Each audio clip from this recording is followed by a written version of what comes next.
Hi guys, I'm back with another YouTube. I had originally said it would be every 2 weeks, but I don't know, there was an eagerness today to do it today, so here we are.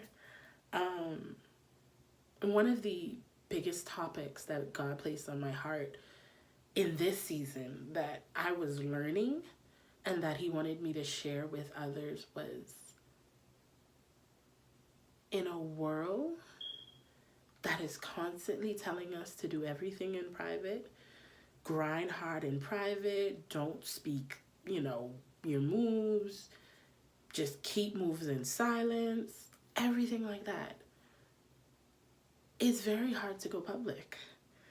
And I realized that when God put this dream vision in my heart, I'm an introvert. I'm just naturally an introvert. I stay to myself. I'm very personal. And when God said, you're going to start a blog, you're going to start a website, you're going to start a YouTube, I was like, God, that's putting myself out there. That's becoming public when my entire life I've been told to stay private. And it was a big transition. I was like, I don't get it. Like, society is telling me make my moves in silence. The world is saying don't tell anybody, don't trust nobody, so don't tell anybody. They'll figure it out when you get there.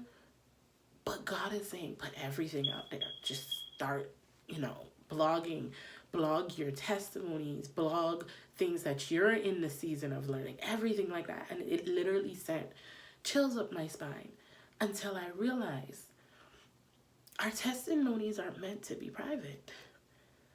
Our lives are, as Christians, we are called to be a testament of what God can do in your life. And how can I do that if I'm in private? I have to be public with my life. I have to tell people about what God, because the thing about it, I can say it, but trust me, when they see, it is so much bigger than just saying it. And I realized that God genuinely has a plan for our lives, that He wants us to further His kingdom. But we can't do that if we're not telling people, if we're not talking about where we were, where we've come from, where we're going, what God is doing. Like, that doesn't make sense. I encourage everybody, be public. And that's something, that can be meant in so many different ways to different people, but you know what God has told you. You know what God has put in your heart. Be public. Don't be afraid to share your testimony, because your testimony could be what brings someone closer to God. Don't be afraid to share your fears. Don't be afraid to share. In the world that's telling us to be private, be public. Because that's how your light is going to shine, and that's how people are going to see how great God really is, because He is amazing if you did not know. I encourage you guys. I support you guys. I am walking this walk with you guys. Keep being public.